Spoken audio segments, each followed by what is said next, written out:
tal? ¿Cómo están? Qué gusto que nos acompañan aquí en A Fondo. Hoy, déjeme decirle, vamos a tocar en A Fondo con los periodistas. Estamos ya a 22 meses del gobierno del presidente López Obrador. Se acumulan, lamentablemente, los pendientes del gobierno. Lo acabamos de ver tan solo ahora con el regreso de las caravanas migrantes, que es un serio problema para el país y que no se atienden, muchos de ellos no se atienden. Y bueno, justamente de esto vamos a ahondar, cómo está el país, en qué pendientes estamos y cuáles pueden generar lo que le llamamos aquí en Mega Noticias TVC la tormenta perfecta. Y bueno, tengo el gusto de compartir esta mesa de análisis y de debate. Maite Noriega, los periodistas Maite Noriega, Alejandro Cacho y Jesús Escobar Tobar. Un gusto saludarles, buenas tardes a todos. Buenas tardes, Paco. Saludos a todos. Gracias, saludos, Alejandro. Saludos, gracias, Paco. Gracias, Alejandro. Jesús, ¿cómo estás? ¿Qué tal, Paco? ¿Cómo estás, Maite? Alejandro, muy buenas tardes. Muy buenas tardes. A ver, de entrada yo les voy a preguntar, yo sé que es una pregunta quisquillosa, déjenme decirlo así, pero ¿en verdad vamos bien? Maite Noriega. Yo creo que vamos bien en el discurso del presidente, porque eso sí hay que decir que ha sido congruente al repetirlo.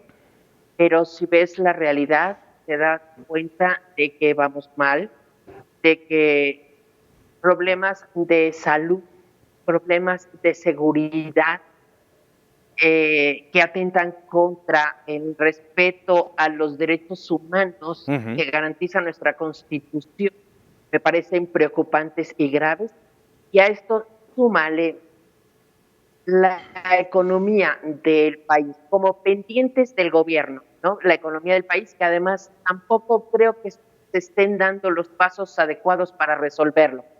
Ya no hablamos de los pendientes como ciudadanos que tenemos, que me parece que es el fundamental, la defensa de las instituciones y la defensa de la democracia. Así es, Alejandro.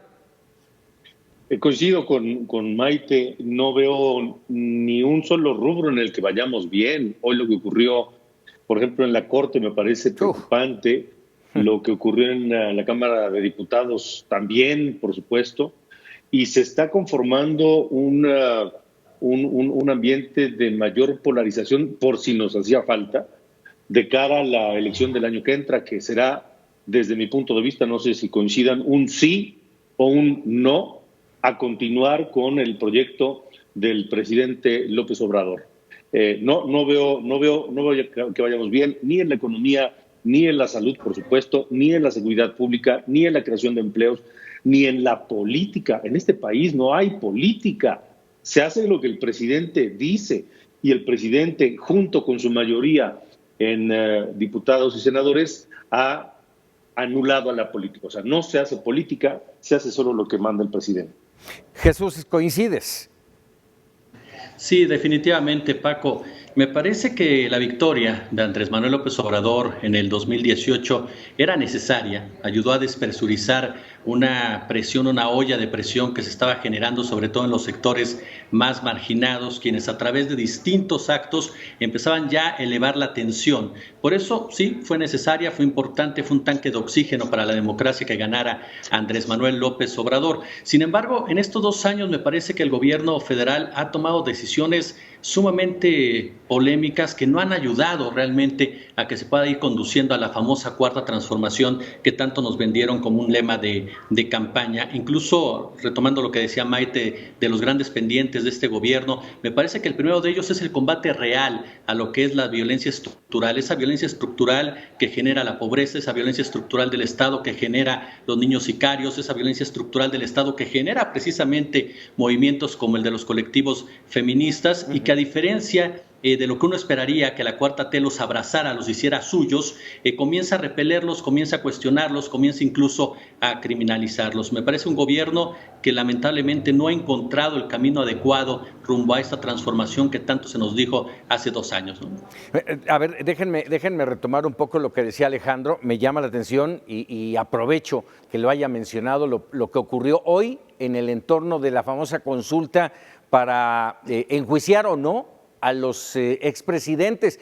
Déjenme comentarlo, yo hace un rato, hace un par de horas, lo comentaba aquí con algunos de nuestros compañeros y yo se los digo claramente, yo les decía que sí iba a pasar esa consulta.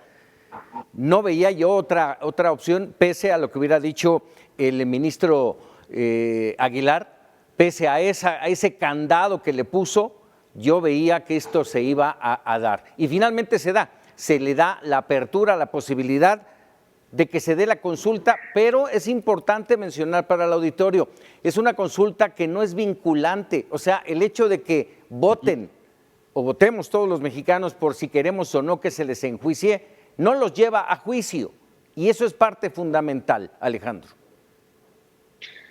Paco, Maite, Jesús, yo esto lo veo como un gran circo. Sin duda. No lo veo de otra manera. A ver, ¿desde cuándo el presidente de la República necesita consultarle a quien sea si se aplica o no la ley?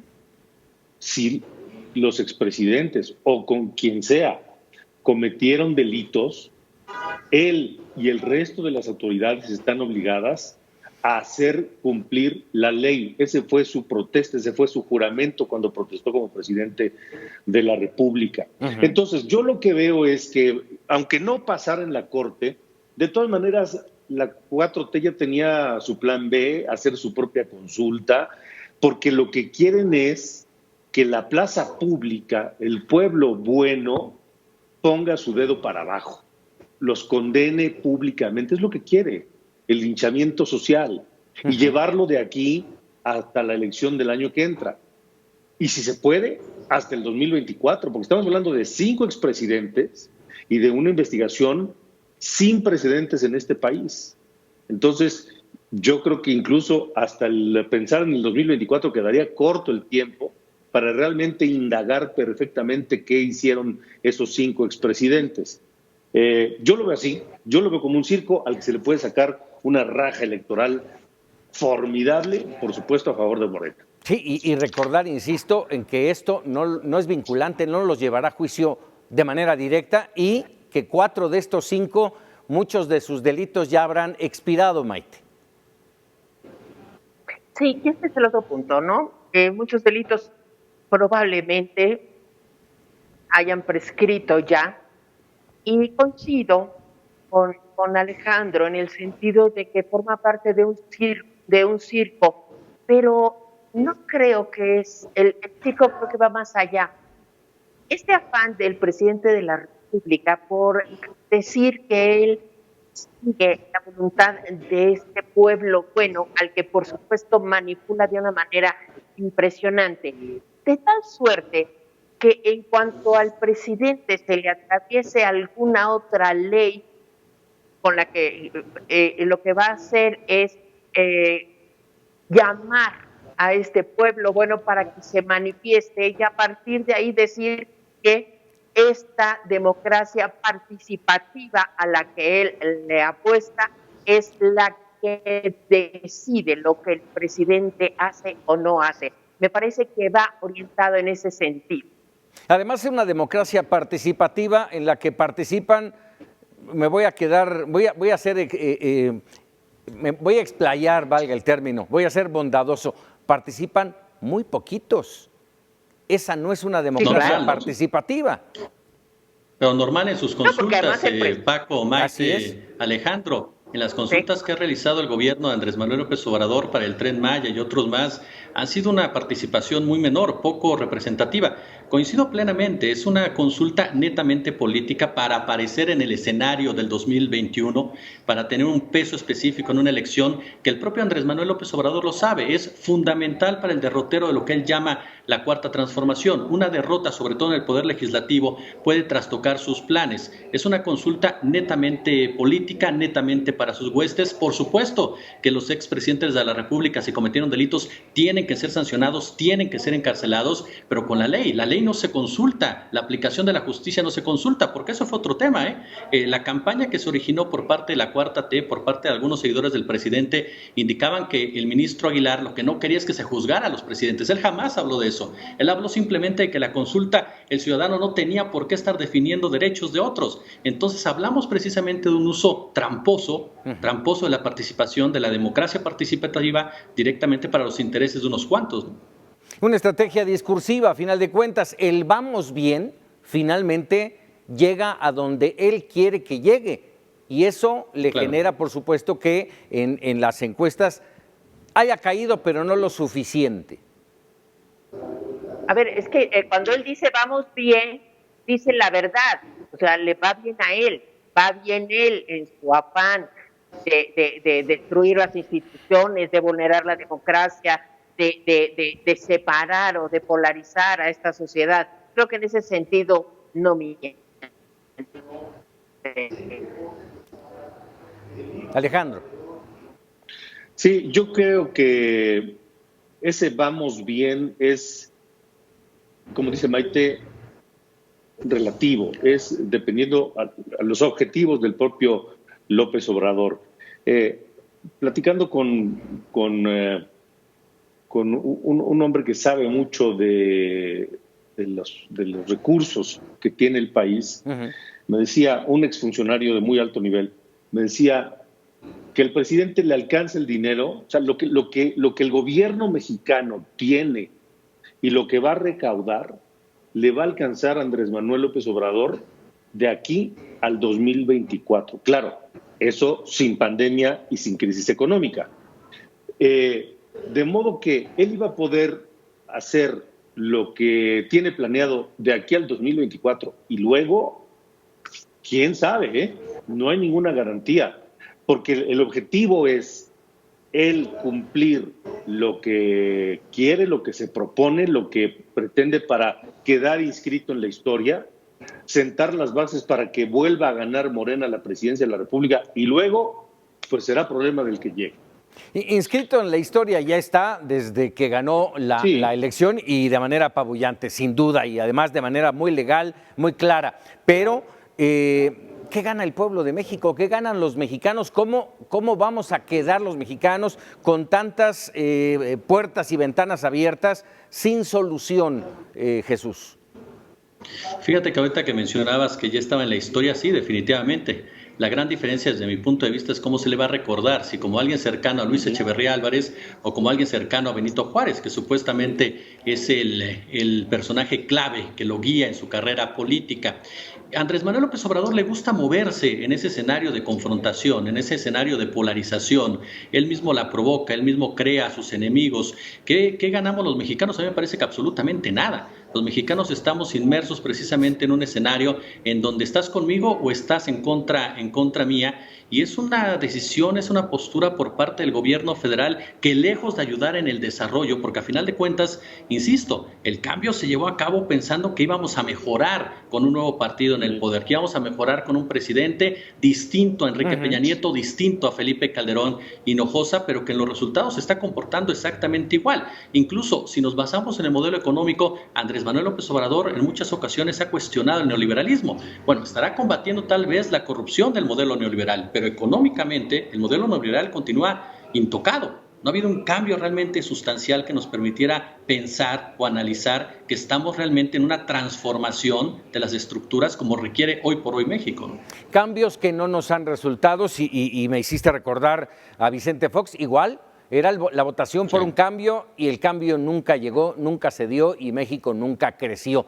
A ver, déjenme tocar esto que al principio ya mencionaba Maite Noriega en torno a lo bien que vamos. Salud, inseguridad, violencia, economía, tanto en el ámbito económico como en el financiero. ¿Vamos bien?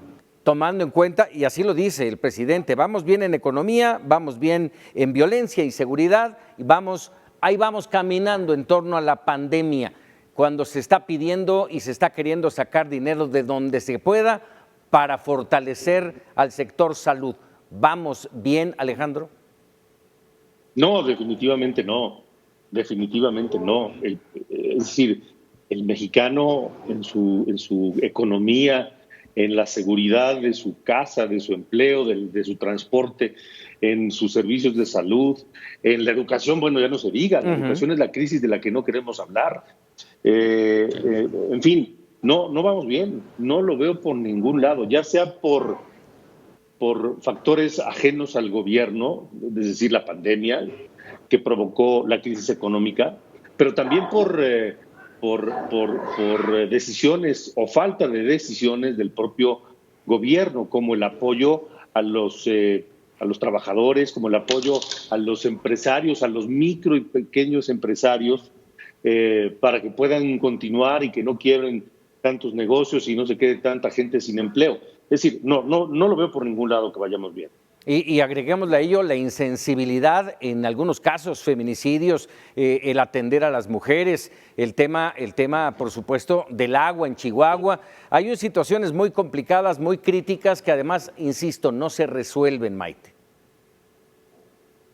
No, porque tampoco está en su ánimo resolverlas, ¿no? Yo creo que ya lo comentaban mis compañeros, en el sentido de que al presidente le gusta la confrontación, le gusta, él aviva el conflicto, vive muy bien en el conflicto, se maneja muy bien, y lo suyo no es dar soluciones, sino administrar el conflicto. Eso es lo que a él le gusta. No vamos bien, y cuando te das cuenta de que el número de contagios ha bajado, no porque haya bajado, sino porque se han dejado de hacer pruebas, te das cuenta de que tampoco la verdad es lo suyo, tampoco la salud del pueblo es lo suyo, tampoco el bienestar de la gente. Entonces, yo creo que el problema es que no sabemos a dónde va, aunque podamos inferirlo o sospecharlo.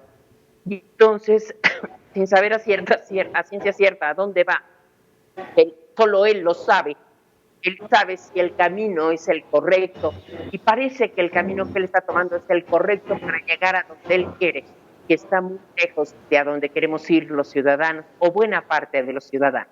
Mira, en este entorno, el jueves pasado tuvimos aquí en A Fondo un tema muy interesante. Maite Noriega estuvo al frente de ese programa, en el que hablabas, Maite, de las 100 promesas hechas por el presidente López Obrador al iniciar la administración. Y apenas, esto fue el jueves, el lunes el presidente habló de esos 100, hizo en la mañanera una mañanera larga, recorrió uno por uno los 100 compromisos, y solo 6 de esos 100 compromisos, dijo, no están cumplidos. Y de esos 6 que no están cumplidos, ninguno tiene que ver ni con seguridad, ni con economía, ni con salud. Jesús, tú, desde tu punto de vista, como periodista, ¿cómo lo ves? O sea, ¿verdaderamente están cumplidos esos 90 y tantos? No, me recuerda perfectamente a Enrique Peña Nieto, ¿no? Cuando también aseguró que había cumplido pues prácticamente la totalidad de sus compromisos firmados por notario, el propio Felipe Calderón, Vicente Fox Quesada. Me parece que esa es una epidemia por parte de los presidentes en turno, que de verdad el espejo es su ventana y la ventana es el espejo, porque en muchas ocasiones se creen sus propias mentiras. Incluso en el caso concreto que mencionábamos al principio de la violencia estructural, y que nos da precisamente lo que estamos viendo en las calles con el movimiento feminista, nos damos cuenta precisamente de un gobierno federal que es totalmente insensible a un movimiento que tendría que abrazar, a un movimiento que tendría que ser parte de su agenda prioritaria precisamente. El tema de la violencia, el gobierno no ha podido con ella. En un principio, cuando Andrés Manuel López Obrador hablaba de atender las causas de los homicidios dolosos, yo estaba completamente de acuerdo. Hay que atender, por supuesto, lo que está originando que los niños se involucren con los sicarios. Hay que atender, por supuesto, lo que genera que las personas sean cooptadas por el crimen organizado. Pero ¿cuál es el punto aquí? Que mientras estás atendiendo los síntomas, la enfermedad te está matando. Y te está matando porque, a final de cuentas, tu estrategia es incompleta y está inconexa. Por un lado va Santiago Nieto en la Unidad de Inteligencia Financiera, por el otro lado va Alejandro Gertz Manero en la Fiscalía General de la República, por el otro lado va Alfonso Durazo, que ya se va a Sonora. Entonces, en realidad, tenemos un país en donde todos los días hay 100 asesinados, ¿no? Sí, y que no hay soluciones. No hay ¿qué se requeriría hacer, Alejandro? ¿Qué hace falta? Ay, mira, Paco. Te la puse fácil. El presidente no va a cambiar.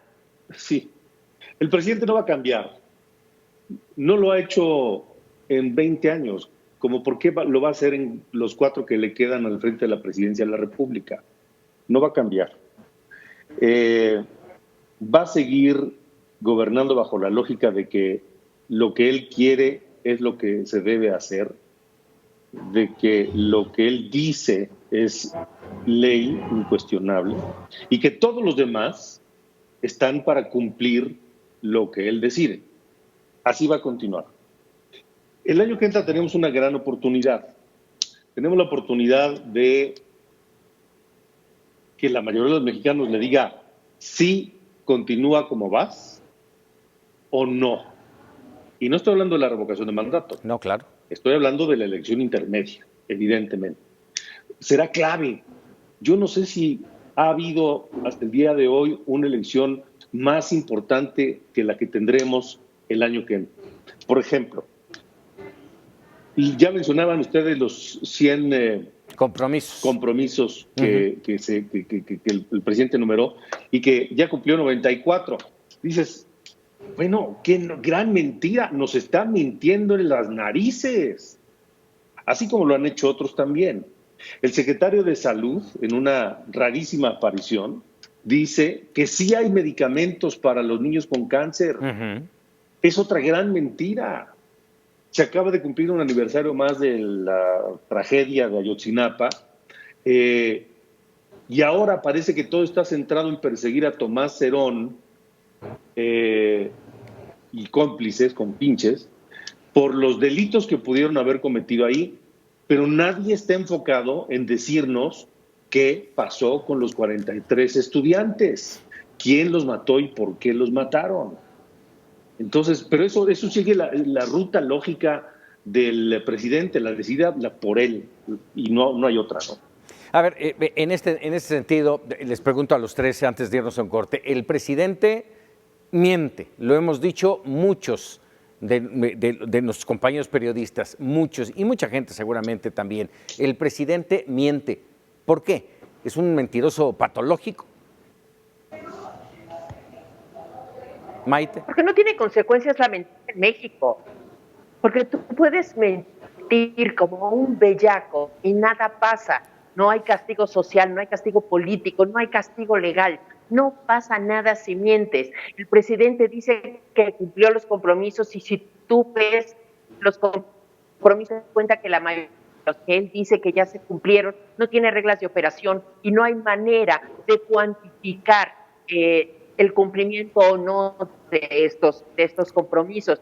El compromiso de la libertad de prensa dice que sí ya se cumplió gracias al mecanismo, ¿no? Entonces dices, no puede ser, pero el problema es que en México no está castigada la mentira, está muy tolerada, se permite la mentira, se fomenta la mentira y se aplaude la mentira. Miente. Oye, pero ¿qué tanto, sí, perdón, Paco? Sí. Más que mentir, le habla a su gente, le habla a sus seguidores, le habla a ese nicho que está perfectamente ganado y no le interesa hablarle a nadie más, porque a mí de verdad me sorprende mucho cómo puede negar la realidad, cómo le puedes enseñar cifras, le puedes enseñar datos, le puedes enseñar casos emblemáticos y sin embargo él se aferra a una idea, se aferra completamente a lo que piensa y hay un caudal de seguidores que de verdad le cree a pie juntillas lo que dice Andrés Manuel López Obrador. Entonces me parece que más que mentir le habla a ese grupo de personas y a los demás ni los ve ni los oye, recordando aquella frase, ¿no? Sí, y aquí cabría para Alejandro preguntarle por qué le creen a Maite. No, yo digo que a ellos también les miente, a ellos también les miente. Sí, por supuesto. Sí, claro. Pero ¿por qué le creen, Alejandro? Yo creo que nos miente a todos, les miente a ellos y nos miente a los demás, solo que su feligresía pues no le cuestiona y le cree y lo defiende y demás. ¿Por qué nos miente? Pues porque es lo que tiene en su proyecto en la cabeza. Porque tal vez él ve otra realidad, seguramente él vive en otra realidad. Híjole. Eso de que yo tengo otros datos. ¿De verdad tú crees eso?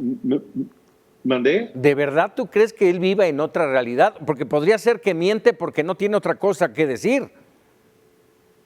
Es que es lo que iba a decir. Me parece que él transita en una muy delgada línea, en una cuerda floja, entre que de manera cínica, pues yo creo que hasta se divierte mintiendo, pero llega ocasiones o temas en los que está convencido de su verdad, de sus datos, de su óptica de las cosas.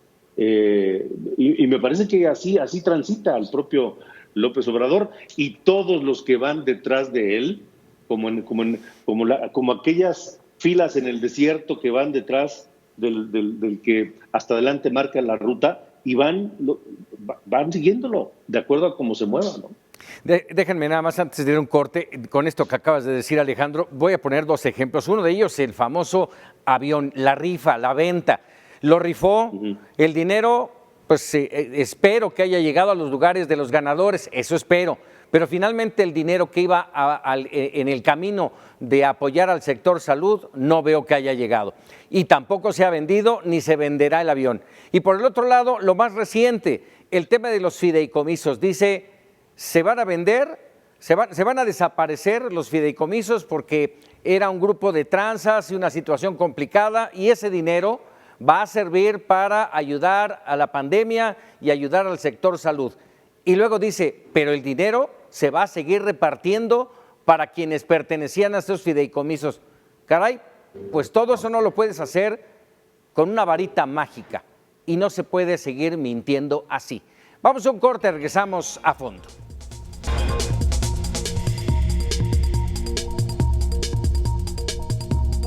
Ya estamos de regreso en A Fondo de los Periodistas con Maite Noriega, Alejandro Cacho y Jesús Escobar Tobar.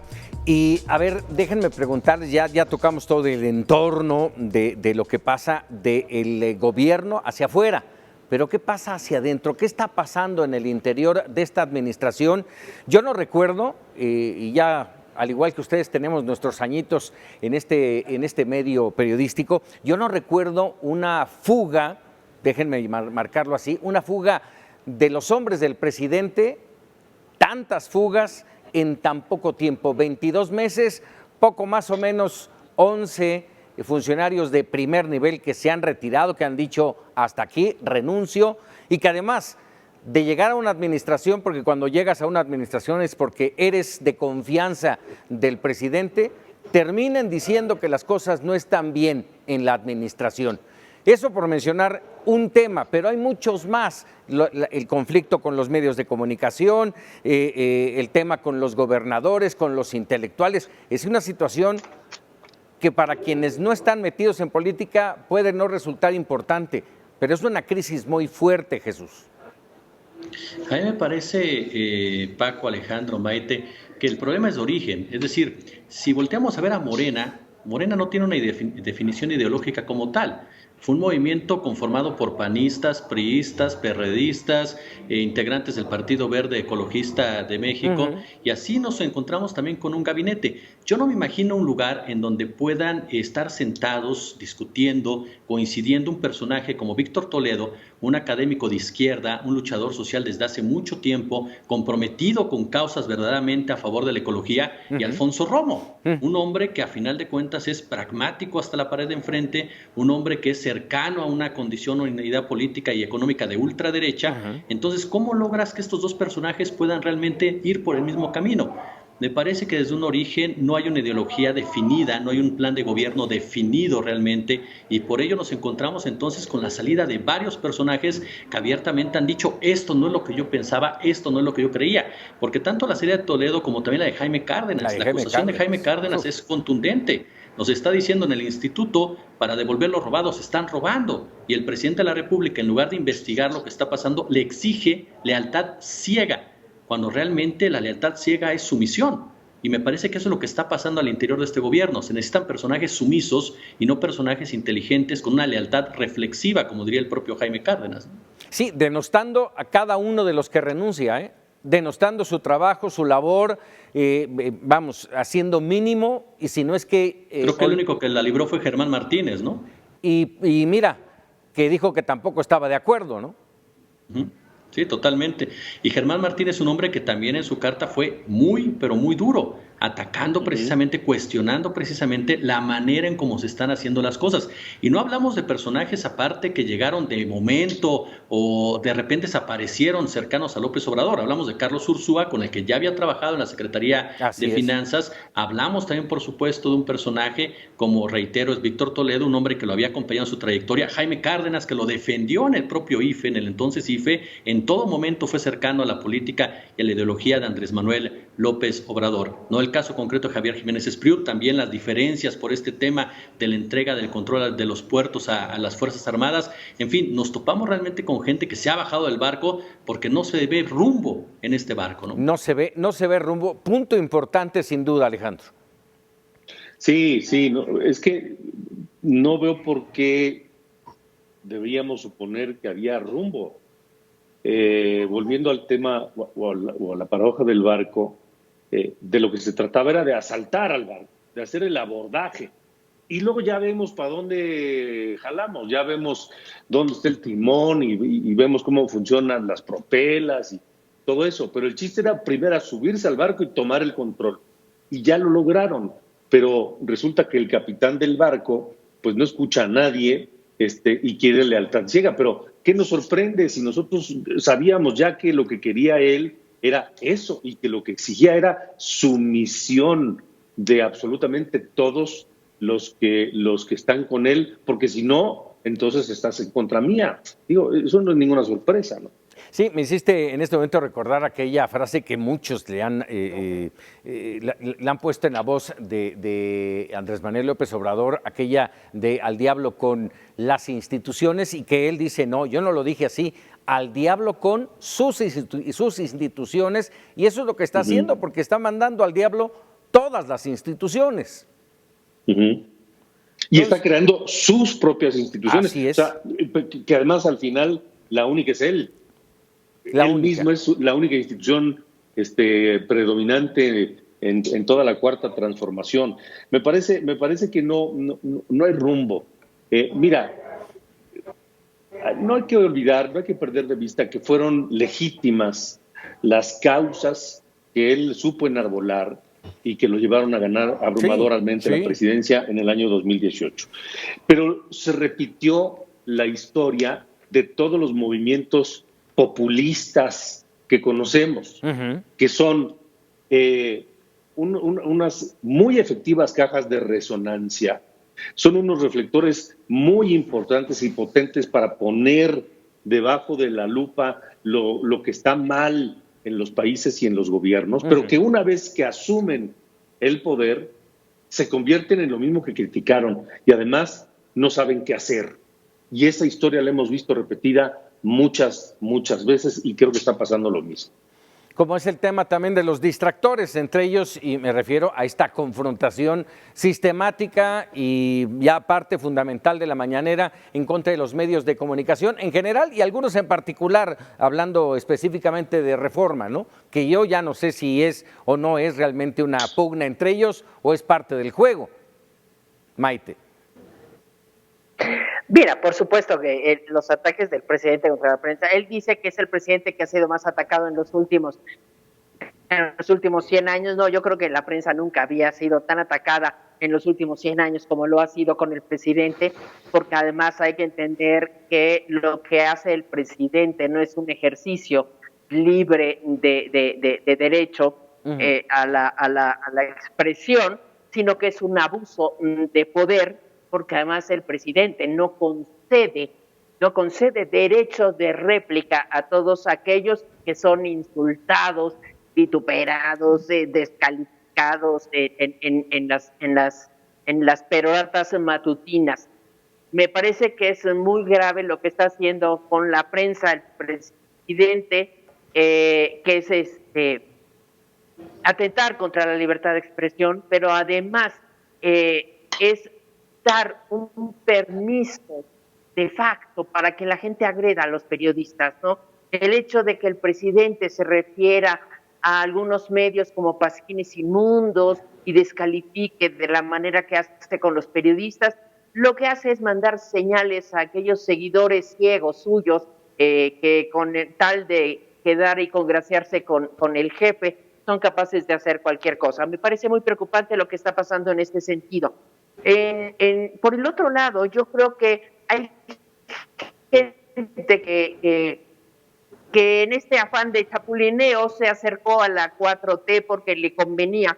Pero, por ejemplo, cuando hablamos de un Jaime Cárdenas, yo creo que Jaime Cárdenas creía en Andrés Manuel, es un hombre de izquierda, él sí es un hombre de izquierda, de la izquierda tradicional. Andrés Manuel nunca lo ha sido, es un hombre de derecha, confesional además, pero Jaime Cárdenas yo creo que pensó que se podía hacer, él creyó que realmente el presidente quería devolverle al pueblo lo robado, y ahí es donde se da cuenta de eso. Pero además es un hombre institucional, Jaime Cárdenas, y se da cuenta que no se puede pasar por alto las normas, que no puede pasar por encima de la ley orgánica de la institución en la que trabaja, que no puede violentar la ley para cumplir el capricho del presidente. Y ahí es donde choca con el primer mandatario. Yo creo que este es el mensaje de Jaime Cárdenas, ¿no? Y es como está haciendo el presidente las cosas. Él no quiere lealtad ciega, él simplemente quiere que todo el mundo obedezca y que todo el mundo baile al son que él les toca.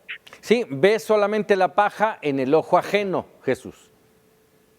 Sí, ahorita efectivamente, como bien decía Maite, este púlpito en el que se ha convertido ya la mañanera, en la cual estigmatiza y se lanza en contra de aquellos que no piensan igual. Es cierto, no vamos a negar que efectivamente durante mucho tiempo ha habido plumas, voces que han estado al servicio del Estado, que han sido periodistas cooptados, pero también es cierto que el presidente de la República no se puede poner a estigmatizar de esa manera a aquellos que lo critican por las razones que sean. Me parece que Andrés Manuel López Obrador, incluso junto con la gente que lo rodea en materia de comunicación, el propio Jesús Ramírez, aplican la que durante años se ha aplicado, es decir, la zanahoria y el garrote, esto a través precisamente del presupuesto. Aquellos que se portan bien, aquellos que son leales, aquellos que opinan igual que yo, entonces son aquellos que se convierten en buenos periodistas, pero aquellos que me critican, aquellos que se atreven a señalar alguna de mis fallas, son gente que está en contra, no de mí, en contra del Estado, en contra de la transformación, en contra del país. Y me parece muy peligroso cuando un personaje se siente el Estado, cuando un personaje siente que él es el país y que él, como decía bien Alejandro, se convierte en la única institución válida, en la única institución honesta,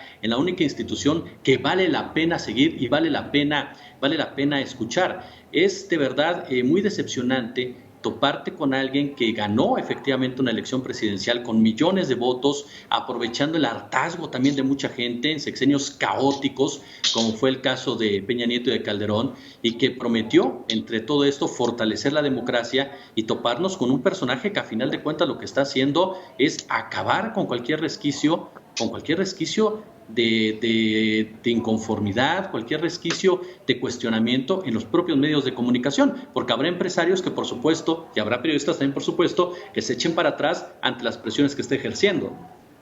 Díganme una cosa, a ver, ya hemos visto los enormes pendientes que hay y apenas le dimos una pasadita a algunos de ellos, no nos metimos en forma. Tenemos una situación crítica en economía, en finanzas, la pandemia, pues no le vemos fin, ya todo el mundo quiere el verde, pero el verde no va a llegar y si llega va a ser una enorme situación de conflicto y de riesgo para todos los mexicanos. Pero, ¿qué puede pasar? ¿Qué riesgo hay de que no se atiendan los grandes pendientes en este país? Llevamos 22 meses, las cosas no van bien, ya no hay dinero, el fondo el fondo para las emergencias ya se lo agotaron, ahora están buscando jalar dinero donde se pueda.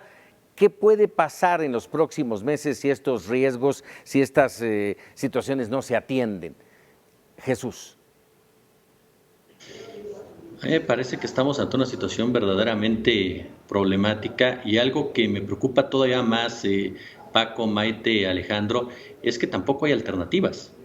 Es decir, estamos ante un gobierno que está tomando decisiones equivocadas, estamos ante un gobierno que está comprometiendo efectivamente el futuro financiero de nuestro país sin llevar a cabo acciones concretas que generaran una mejor captación, por ejemplo, de impuestos, mejor captación de recursos, pero cuando volteas alrededor, en la oposición tampoco encuentras absolutamente a nadie o nada que proponga algo diferente. entonces nos topamos con el peor de los mundos, con el peor de los escenarios y en donde, como dirían por ahí, pues que Dios nos agarre confesados, porque de verdad las cosas en los últimos años de este gobierno se pueden convertir todavía más y más complicadas por esta necesidad de ganar sí o sí las elecciones que vienen de inmediato. Es que fíjate, esto que tú mencionas, Jesús, entre los que han renunciado, aquellos que les han quitado las subsecretarías porque ya las desaparecieron y por supuesto desaparecieron también ellos. Recuerdo a Ricardo Peralta, por ejemplo, en la Secretaría de Gobernación. Y entre los que quedan, que muchos de ellos son inoperantes, que son grises, muchos de ellos lo han mencionado, los han mencionado como floreros.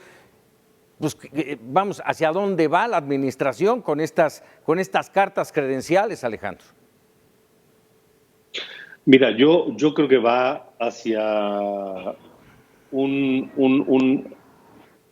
gobierno paupérrimo, un gobierno en estado avanzado de desnutrición hacia el 2024, porque todos los recursos del gobierno no se van a ir a inyectarlos a la economía, no se van a ir a infraestructura, más que a las obras que le interesan al presidente. Claro. No se van a ir en repartir dinero a la gente, en los programas sociales, en dárselo a los ancianos, en dárselo a las madres solteras, a la gente con discapacidad. ¿Pero hasta cuándo va a alcanzar, Alejandro? ¿Hasta cuándo? Va a alcanzar, según los cálculos que mencionaba yo hace un rato, hasta el año 2024, pero insisto, no había pandemia y no había crisis económica. Vamos a ver.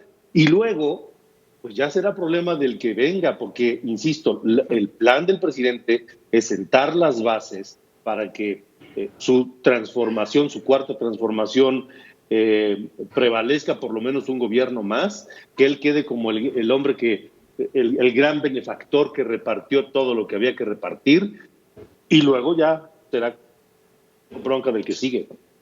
Maite, ¿coincides? Sí, por supuesto, ¿no?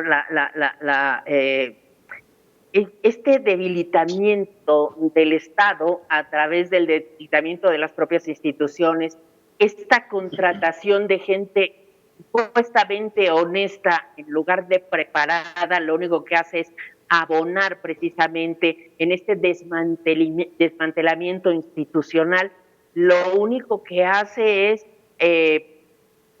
fortalecer el esquema del presidente de regalarle apoyo a la gente para comprar lealtades.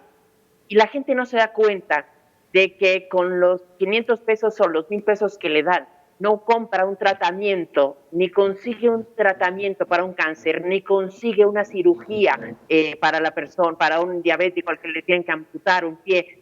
Cuando la gente se da cuenta que está perdiendo lo más por lo menos, que se va a quedar sin servicios, es probable que en casos extremos podamos tener estallidos sociales. Ya hay fuertes muestras de inconformidad, ya vimos lo que están haciendo algunas personas, los padres de familia, los papás de los niños con cáncer, o sea, ya están elevando la voz, ya están tomando opciones de otro tipo. ¿Por qué? Porque no te puedes resignar a la pérdida de derechos a los que nos está sometiendo el presidente en aras del cumplimiento de sus caprichos para que él crea que está haciendo una cuarta transformación que no es otra cosa sino el desmantelamiento de las instituciones del Estado mexicano. Caray, bueno, cuando el agua nos empiece a llegar más al cuello, entonces, si quieren apostamos algo, el presidente va a pedir a los mexicanos un sacrificio, que nos sacrifiquemos por el bien de la nación, que nuestro sacrificio sentará las bases de la cuarta transformación, que va a ser algo así como la tierra prometida, que nadie conoce, pero que todo mundo quiere. Sacrificio como el que pidió, como es el que ha pedido a los trabajadores del gobierno, a decir, a ver, tienes que dar tanto dinero de tu sueldo, un porcentaje tal para apoyar, tienes que comprar boletos de la rifa del avión, de ese tipo. De ese tipo y más. Yo creo que van más allá, yo creo que va más sobre lo que decía Maite hace un momento de lo que pierdes. Decía Maite, no te das cuenta de lo que estás perdiendo. Yo creo que va en ese sentido, Maite. Caray. Sí. Pues se ve complicado, y yo no voy a apostar, mi querido Alejandro, pero es una situación muy complicada, muy difícil, y sobre todo si en ese momento la gente le hace caso y le dice, órale, le entramos. Me hiciste recordar a Lázaro Cárdenas. No, hombre, Sí, pero ojalá fuera solamente una gallina. La gente está ofrendando ya la vida de sus hijos sin darse cuenta, sin que le hayan pedido el sacrificio. El hecho de que no hay medicamentos, pero sí hay medicamentos, está cobrando la vida de muchos niños y son padres de familia, muchos de ellos votaron y que están precisamente inmolando a sus hijos en aras de esta transformación.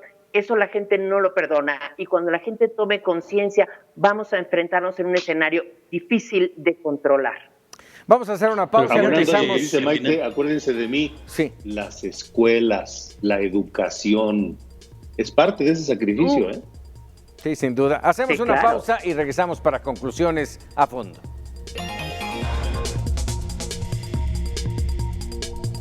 Ya estamos de regreso para conclusiones. Déjenme comentar esto a ver si ustedes están de acuerdo. Queríamos un cambio. Nos prometieron un cambio. ¿Se ha logrado verdaderamente un cambio? Tal vez no el que queríamos los mexicanos, pero de que ha cambiado el país, de que ha cambiado el gobierno, ha cambiado profundamente. ¿Qué escenario vemos para adelante? Inicio contigo, Maite. Mira, yo creo que con la claudicación de la Suprema Corte de Justicia de la Nación este mediodía, y hay que aclarar que fue el voto del presidente de la Suprema Corte el que inclinó la balanza a favor de la supuesta constitucionalidad de la propuesta presidencial, yo creo que estamos asistiendo a la consolidación de la figura de Andrés Manuel, no como un presidente, como el presidente que él ha soñado trascender en la historia, sino como la de un tirano, un déspota que empieza a afianzarse en el poder y que empieza a disfrutar a costa del sufrimiento de este pueblo que cree ciegamente en él. Así es. Jesús. Fíjate que yo creo que cada vez son más mexicanos los que se desengañan de Andrés Manuel. Hay mucha gente que votó por él, pero que ahora ha sido muy cuestionada por el propio presidente de la República. Y lo peor es que yo no veo ningún cambio para mejorar. Veo que se ha profundizado en graves problemas que hemos venido arrastrando los mexicanos. En el modelo económico, en el tema de la seguridad, se ha militarizado el país como nunca, se ha cedido a todas las pretensiones de Donald Trump. Entonces estamos ante un escenario bastante complicado, en donde aquella frase de que el poder lo único que muestra es cómo es la gente en realidad, está perfectamente adecuada al actual presidente de la República. Alejandro. Sí, coincido en que el país ha cambiado no solo por la llegada de López Obrador al gobierno y todo lo que ha hecho y ha dejado de hacer, sino también por la pandemia y la crisis económica que provocó la propia pandemia. Y yo quiero insistir en la elección intermedia del próximo año, que será pues una especie de plebiscito para que los ciudadanos decidamos si ese es el cambio que queremos o queremos uno diferente. Me parece que, insisto, no sé si exagero al decir que será la elección más importante de las últimas décadas. Aunque estará muy cerca de estos apenas 3 años que estará cumpliendo ya es muy cerca de cumplirlos para esa elección. A ver, yo me voy un poquito más profundo, Alejandro, Maite, Jesús. Lo decían hace un momento, busca el presidente sostener a Morena, a su movimiento, a su partido, para las elecciones del 2024 y perpetuar casi al estilo del PRI a Morena. ¿Lo logrará? ¿Lo logrará? Yo creo que no es casi al estilo del PRI, es al estilo del PRI porque ellos son hijos del PRI, son priistas de corazón, no lo pueden negar aunque se pongan la capa de una izquierda inexistente. Jesús. Yo creo que a final de cuentas lo va a conseguir tristemente porque, insisto, no hay opciones. En la oposición no vemos una oposición fresca, una oposición diferente, una oposición que realmente te ofrezca algo distinto, y el abstencionismo me parece que viene por delante en las elecciones y con ello el fortalecimiento de Morena. Fuerte esta consideración tuya, Jesús. Alejandro.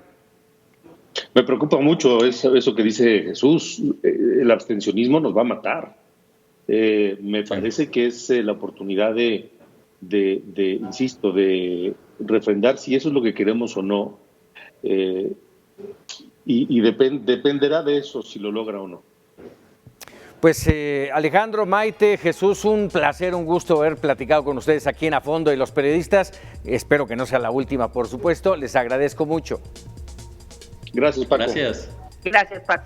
Gracias, y gracias especialmente a usted que nos permitió darle esta serie de opiniones. Seguramente muchos no estarán de acuerdo, lo entendemos perfectamente bien, pero la intención es darle la información que nosotros como medios de comunicación y periodistas tenemos, vemos, y con la experiencia que nos ha dado muchos años, muchas administraciones de ver cómo se mueven, darle a usted la información y que usted tome la mejor decisión.